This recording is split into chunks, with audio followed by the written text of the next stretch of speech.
Olá, prudente! A Bíblia nos ensina que há atitudes que Deus abomina profundamente. Em um dos livros mais ricos de sabedoria, Provérbios, encontramos um alerta direto sobre comportamentos que não apenas distanciam as pessoas de Deus, mas também prejudicam as relações humanas e destroem a harmonia que Ele deseja para o seu povo. O texto nos revela que há ações que, para Deus, são inaceitáveis e que podem levar à destruição, seja de uma pessoa, de uma comunidade ou de uma nação. Entre essas atitudes, uma é especialmente grave, pois ela mina a unidade e cria divisões, algo que Deus nunca deseja ver entre aqueles que deveriam ser irmãos. Essas atitudes revelam o coração de alguém que, em vez de buscar a paz e a verdade, escolhe semear o mal e a discórdia. Ao longo deste vídeo, vamos refletir sobre esses comportamentos, suas consequências e como podemos viver de maneira a agradar a Deus, promovendo a paz, a integridade e o amor genuíno entre todos. Antes de começar, peço gentilmente que curta o vídeo e se inscreva no canal para nos ajudar a continuar produzindo conteúdo sobre a Palavra de Deus e alcançando muitas vidas.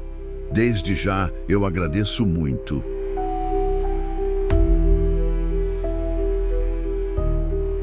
Sete tipos de pessoas que não podem ser salvas, segundo a Bíblia. Aquele que tem olhos altivos. Nos ensinamentos bíblicos, especialmente no livro de Provérbios, há uma forte ênfase sobre a humildade e a modéstia como virtudes essenciais para aqueles que desejam agradar a Deus. Em Provérbios 6:17, lemos que olhos altivos estão entre as atitudes que Deus detesta. Mas o que exatamente significa ter olhos altivos? E por que isso é tão sério aos olhos de Deus? O termo olhos altivos simboliza uma atitude de soberba, de superioridade, de quem se sente acima dos outros. A pessoa com olhos altivos olha para o próximo com desprezo, se considera mais importante ou mais digna do que os outros. Esse tipo de atitude reflete um coração orgulhoso que busca sua própria exaltação, ao invés de glorificar a Deus ou tratar os outros com respeito. Na Bíblia, a soberba é frequentemente mencionada como a raiz de muitos outros pecados. É um orgulho que separa as pessoas de Deus, porque o orgulho alimenta o ego e distorce a verdade sobre quem somos diante do Criador. Em várias passagens, Deus deixa claro que a soberba é algo que Ele não tolera. Em Tiago 4:6, vemos que Deus resiste aos soberbos, mas dá graça aos humildes. O orgulho nos impede de reconhecer nossa dependência de Deus e nos leva a ignorar a necessidade de sua misericórdia. Quando alguém tem olhos altivos, essa pessoa se vê como autossuficiente, como se pudesse viver sem a ajuda divina. Isso não apenas prejudica a relação com Deus, mas também com os outros, pois quem se considera superior facilmente passa a desvalorizar e desrespeitar os outros. Jesus, durante seu ministério na terra, foi um grande exemplo de humildade. Em Filipenses 2:5-8, Paulo descreve como Cristo, sendo Deus, não se apegou à sua posição divina, mas se humilhou, tornando-se servo, e foi obediente até a morte. A vida de Jesus é o oposto completo do que é descrito como olhos altivos. Ele, que tinha toda a autoridade no céu e na terra, escolheu se fazer humilde e servir aos outros. Essa humildade é o exemplo que devemos seguir. Com isso, fica claro que, ao olharmos para os outros com olhos altivos, estamos desprezando tanto o valor deles quanto a nossa dependência de Deus. A verdadeira grandeza no reino de Deus está em servir aos outros com humildade, reconhecendo que sem Ele nada somos. Aquele que tem a língua mentirosa. A Bíblia é clara quando fala sobre o poder das palavras, e uma das atitudes que Deus abomina profundamente é a língua mentirosa, como encontramos em Provérbios 6,17, onde ele nos alerta sobre aqueles que falam de forma enganosa. A mentira, em qualquer forma, é uma violação da verdade, e Deus, sendo a própria verdade, abomina tudo o que está em oposição a ela. Desde o início das Escrituras, a mentira aparece como uma das primeiras formas de pecado. Em Gênesis, vemos que Satanás, disfarçado de serpente, usa a mentira para enganar Eva, levando a humanidade à queda. Em João 8,44, Jesus descreve Satanás como o pai da mentira. Isso mostra a gravidade do pecado da mentira, pois ela não vem de Deus, mas da fonte do mal. A mentira não apenas distorce a realidade, mas também mina a confiança e destrói os relacionamentos. A língua mentirosa é uma ferramenta poderosa nas mãos de quem a utiliza. Em Provérbios 12:22 lemos: os lábios mentirosos são abomináveis ao Senhor, mas os que praticam a verdade são o seu deleite. Aqui, vemos como Deus vê a mentira não apenas como um erro moral, mas como algo que ele abomina profundamente. A mentira destrói a confiança, que é a base de qualquer relacionamento, seja entre pessoas ou com Deus. Quando mentimos, estamos indo contra a verdade que Deus representa e quebramos a confiança que Ele nos pede para cultivar em nossos relacionamentos. Além disso, a Bíblia nos adverte que a mentira tem consequências graves. Em Apocalipse 21:8, vemos que os mentirosos são listados entre aqueles que terão seu lugar no lago de fogo. Em outras palavras, aqueles que persistem em viver em mentiras sem arrependimento estão se afastando de Deus e da salvação que Ele oferece. Jesus, em João 14:6, nos lembra que Ele é o caminho, a verdade e a vida, reforçando que a verdade é central na fé cristã. Assim, viver em mentira é viver em oposição a Cristo, que é a encarnação da verdade. A língua mentirosa também é mencionada como uma característica de falsos testemunhos, e a Bíblia condena fortemente aqueles que mentem contra o próximo, especialmente em contextos legais ou sociais. Em Êxodo 20:16, o 8º mandamento diz: não darás falso testemunho contra o teu próximo.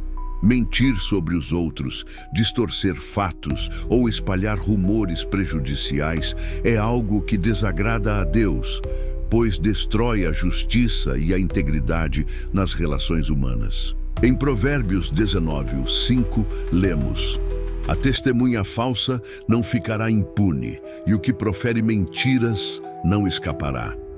Essa passagem é um alerta claro de que a mentira, especialmente quando feita de maneira premeditada para prejudicar alguém, não ficará sem consequências. No Novo Testamento, em Efésios 4:25, Paulo nos exorta a deitar fora a mentira e falar a verdade cada um com o seu próximo, porque somos membros uns dos outros. Essa exortação de Paulo destaca que a verdade deve ser a base dos relacionamentos cristãos, pois somos todos parte do corpo de Cristo. Quando mentimos, não apenas prejudicamos a pessoa a quem mentimos, mas também violamos a unidade do corpo de Cristo. O cristão é chamado a viver em verdade, tanto nas palavras quanto nas ações, refletindo a natureza de Cristo em sua vida diária. A mentira, por mais inofensiva que possa parecer, tem consequências eternas e prejudica não só o mentiroso, mas toda a comunidade de fé. A verdade, por outro lado, é o que liberta e nos aproxima de Deus e uns dos outros. Mão que derrama sangue inocente. Essa expressão se refere a qualquer ato de violência ou assassinato contra aqueles que não merecem, aqueles que são inocentes ou desprovidos de defesa. A Bíblia é clara em sua condenação a todo tipo de violência, especialmente quando se trata da injustiça contra os inocentes, refletindo o coração de Deus, que é justo e misericordioso. Desde o início das Escrituras, o derramamento de sangue inocente é visto como um pecado grave.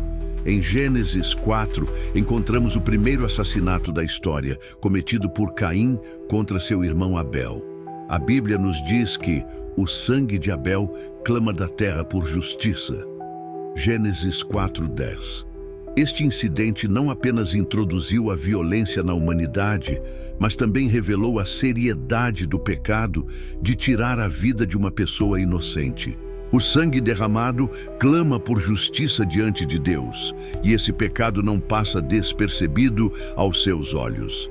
Em Deuteronômio 19:10 é dito que não se deve derramar sangue inocente na terra, pois o sangue inocente polui a terra. Esse ato de violência corrompe e mancha a terra onde foi cometido, gerando uma demanda por reparação e justiça. A Bíblia descreve várias formas de violência, mas o derramamento de sangue inocente é particularmente odioso porque envolve a morte de alguém que não merecia, geralmente alguém indefeso. Em Mateus 23:35, Jesus fala sobre os sangues justos que foram derramados ao longo da história, referindo-se aos profetas e justos que morreram injustamente. Esses atos de violência não só são contrários à vontade de Deus, mas também refletem uma perversão do seu plano de justiça. Deus, em sua santidade, detesta o assassinato e qualquer forma de injustiça que tire a vida de um inocente. O assassinato é claramente proibido nos 10 mandamentos. Em Êxodo 20:13, não matarás é um dos mandamentos dados diretamente por Deus. Esse mandamento é um reflexo da santidade da vida humana, que é criada à imagem de Deus. A vida é sagrada, e todo ato de tirar uma vida injustamente é um ataque direto à criação divina. A palavra não matarás vai além do simples ato de homicídio. Ela abrange toda forma de violência injustificada que ameaça a vida, seja de um indivíduo ou de um grupo. A condenação do derramamento de sangue inocente também está ligada ao fato de que, ao cometer esse tipo de violência, a pessoa quebra os princípios fundamentais de amor e respeito ao próximo. Jesus resumiu os mandamentos em 2 grandes mandamentos: amar a Deus e amar ao próximo. Mateus 22:37 e 40. Matar um inocente, seja através de assassinato direto, genocídio, ou mesmo através de qualquer ato de violência que cause a morte de um ser humano sem justificativa, é uma violação direta desses mandamentos. No Novo Testamento, em 1 João 3,15, vemos a gravidade do homicídio e da violência. Todo aquele que odeia a seu irmão é homicida, e sabeis que nenhum homicida tem a vida eterna permanecendo nele. Aqui, João não se limita a tratar apenas do ato físico de matar, mas também do ódio no coração, que pode levar à violência. Isso revela que Deus vê a raiz do pecado, o ódio e a falta de amor, como igualmente culpáveis. Deus nos chama a viver em paz, a promover a justiça e a proteger os inocentes. O apelo bíblico é claro. Devemos buscar a paz, a verdade e a justiça, e nunca recorrer à violência ou ao assassinato, mas sim trabalhar para restaurar a harmonia e a dignidade humana que Deus nos concedeu. O coração que trama coisas perversas. Essa atitude é uma das que Deus abomina profundamente. O coração, nas Escrituras, é mais do que apenas o órgão físico. Ele simboliza a mente, os pensamentos e as intenções de uma pessoa. Quando a Bíblia fala sobre um coração que trama o mal, está se referindo a alguém cujas intenções e planos são malignos e imorais. A perversidade do coração não se refere apenas a ações externas, mas ao que está no íntimo da pessoa. Em Jeremias 17:9 é dito que enganoso é o coração, mais do que todas as coisas, e desesperadamente corrupto. Quem o conhecerá? Esse versículo revela a profundidade da corrupção que pode existir dentro do ser humano. A trama de coisas perversas começa no coração, nas intenções secretas e pode levar a ações destrutivas que afetam a vida de outras pessoas. Jesus também nos ensina que é do coração que vêm as palavras e as ações impuras. Em Mateus 15:19, ele afirma: porque do coração vêm os maus pensamentos, homicídios, adultérios, prostituições, furtos, falsos testemunhos, blasfêmias. Aqui, vemos que a perversidade do coração se manifesta em comportamentos e atitudes que desonram a Deus e prejudicam os outros. Não basta apenas evitar ações externas. Deus se importa com o que acontece em nosso interior. A Bíblia, portanto, nos chama a cuidar do nosso coração, porque ele é a fonte de tudo o que fazemos. Em Provérbios 4:23, somos instruídos a guardar o teu coração, porque dele procedem as fontes da vida. Um coração que trama o mal se distancia de Deus, enquanto um coração puro busca a justiça, a paz e a bondade. Em resumo, Deus abomina aqueles que planejam o mal e cultivam intenções perversas. A verdadeira transformação começa no coração, e a Bíblia nos ensina que devemos buscar a pureza e a sinceridade em nossos pensamentos e ações para refletir o caráter de Cristo em tudo o que fazemos. Pés que se apressam a fazer o mal. Em Provérbios 6:18, encontramos o alerta sobre pés que se apressam a fazer o mal. Essa expressão fala sobre pessoas cujas ações são impulsivas e rápidas em fazer o mal, sem hesitação. A pressa em agir de maneira errada reflete uma natureza que busca o pecado sem refletir nas consequências. A pessoa que se apressa a fazer o mal age com imprudência, movida pela impulsividade ou pelo desejo de satisfazer seus próprios interesses, sem se preocupar com a justiça ou com o sofrimento que pode causar aos outros. A Bíblia nos ensina que devemos ser cautelosos com nossas escolhas e evitar tomar decisões precipitadas, especialmente quando se trata de práticas que desagradam a Deus. Em Tiago 1:19, somos exortados a ser prontos para ouvir, tardios para falar, tardios para irar-nos. Essa instrução é um convite para a reflexão antes de agir, algo que falta naqueles que se apressam a fazer o mal. Jesus também nos ensina sobre a importância de pensar antes de agir. Em Mateus 7:24-27, ele compara aqueles que ouvem suas palavras e as colocam em prática a um homem sábio que constrói sua casa sobre a rocha. Agir com sabedoria e paciência é o oposto de apressar-se a cometer erros, e é assim que devemos viver, ponderando nossas ações para não nos afastarmos dos caminhos de Deus. A pressa em fazer o mal muitas vezes leva à destruição. Em Eclesiastes 7:9, vemos que não te apresses em teu espírito a irar-te, porque a ira se abriga no íntimo dos tolos. Aqueles que são rápidos em fazer o mal não consideram as consequências de seus atos e, frequentemente, acabam prejudicando a si mesmos e aos outros. Pés que se apressam a fazer o mal simbolizam a tendência de agir sem pensar nas consequências, buscando a satisfação imediata sem levar em conta a moralidade ou a vontade de Deus. A Bíblia nos chama a ser cautelosos e a agir com prudência, escolhendo o bem e a justiça, ao invés de correr atrás do mal sem reflexão. Testemunha falsa que espalha mentiras.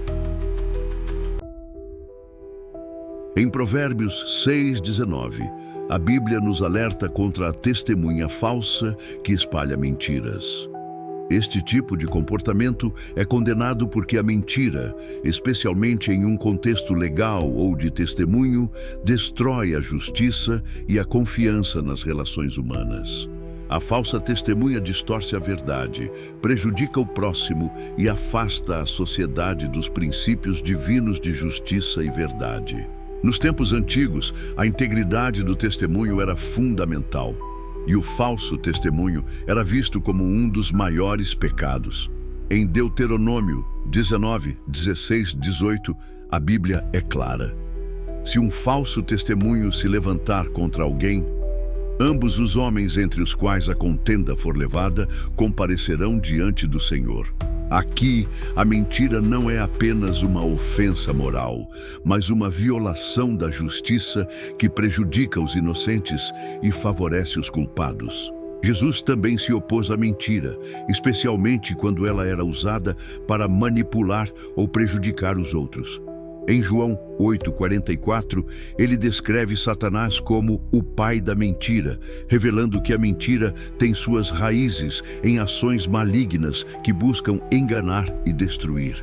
Quando espalhamos mentiras, nos alinhamos com as forças da escuridão e não com a verdade de Deus. A falsa testemunha pode causar danos irreparáveis, como vemos em passagens como 1 Reis 21, quando Jezabel e Acabe enganaram Nabote, levando-o à morte por meio de falsas acusações.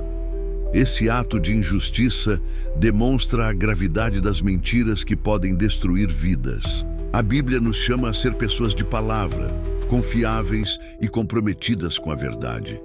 Em Efésios 4:25, Paulo exorta: por isso, deixando a mentira, falai a verdade cada um com o seu próximo, pois somos membros uns dos outros. A mentira destrói a confiança e prejudica a paz na comunidade, enquanto a verdade estabelece a justiça e a harmonia. Em resumo, ser uma testemunha falsa que espalha mentiras é um pecado grave, porque mina a verdade, corrompe a justiça e destrói a confiança.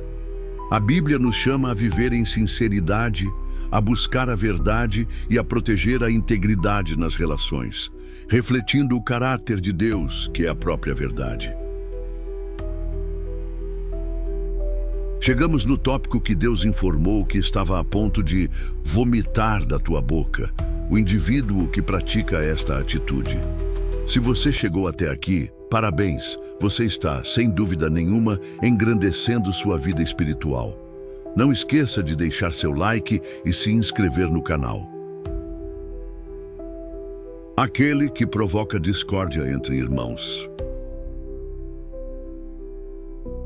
Em Provérbios 6:19, uma das atitudes que Deus abomina profundamente é aquele que provoca discórdia entre irmãos. Essa expressão se refere àqueles que, por palavras ou ações, semeiam desunião, desentendimentos e divisões entre as pessoas, especialmente entre aqueles que deveriam estar unidos em amor e harmonia. A discórdia não apenas prejudica os relacionamentos, mas também enfraquece a comunidade e desonra a vontade de Deus. A Bíblia é clara sobre o valor da unidade e da paz.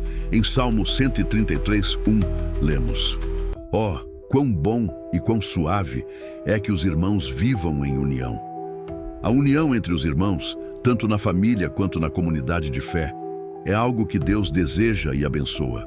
A paz entre os cristãos é um testemunho do amor de Deus no mundo, e qualquer ato que busque minar essa unidade vai contra os princípios divinos. Em 1 Coríntios 1:10, Paulo exorta a igreja a falar a mesma coisa e a evitar divisões, pedindo que se mantenham unidos no mesmo espírito e no mesmo pensamento. A unidade é essencial para o bom funcionamento do corpo de Cristo. Quando alguém provoca discórdia, está não só desobedecendo a Deus, mas também destruindo a saúde espiritual da comunidade. Jesus, em Mateus 5:9, diz: bem-aventurados os pacificadores, porque serão chamados filhos de Deus. Aqueles que trabalham para promover a paz e resolver conflitos são considerados verdadeiramente abençoados. Em contraste, aqueles que semeiam discórdia, fofoca ou maledicência estão em oposição à vontade de Deus. A paz, não a divisão, é o padrão do reino de Deus. Em Tiago 3:16, vemos que onde há inveja e espírito facioso, aí há confusão e toda obra perversa. Quando alguém semeia discórdia, muitas vezes é movido por motivos egoístas, como inveja ou ambição. A divisão enfraquece o corpo de Cristo e abre portas para o pecado e a destruição. Em resumo, Aqueles que provocam discórdia entre irmãos estão diretamente contrariando os ensinamentos de Jesus e os princípios de unidade da Bíblia. A paz e a harmonia devem ser buscadas acima de tudo, e a Bíblia nos chama a viver em união, refletindo o amor e a vontade de Deus em nossas relações. Devemos sempre lembrar que a divisão enfraquece a comunidade, enquanto a unidade fortalece o corpo de Cristo e glorifica a Deus. Como vimos ao longo deste vídeo, a Bíblia nos alerta contra atitudes que não apenas afastam as pessoas de Deus, mas também minam a harmonia entre nós. O orgulho, a mentira, a violência, os planos perversos e a divisão são atitudes que Deus abomina, porque elas destroem a paz e a justiça que Ele deseja para suas criaturas. Cada uma dessas ações reflete um coração afastado dos princípios de Deus. Mas a boa notícia é que, através de Cristo, podemos encontrar perdão e transformação. Ao viver segundo os ensinamentos de Jesus, podemos construir um mundo mais justo, mais unido e mais amoroso, refletindo a verdade e o caráter de Deus em nossas vidas. Agora, quero convidar você a refletir sobre suas próprias atitudes e como pode contribuir para promover a paz e a verdade ao seu redor. Se você tem percebido alguma dessas atitudes em sua vida, é hora de se arrepender e buscar a transformação através do poder de Cristo. Compartilhe este vídeo com amigos e familiares, para que juntos possamos espalhar a mensagem de unidade, justiça e verdade. Se inscreva no canal, curta o vídeo e ative as notificações para acompanhar mais conteúdos como este. Vamos juntos viver de acordo com os princípios de Deus e ser luz no mundo, ajudando a construir um ambiente de paz e harmonia. Deus abençoe você.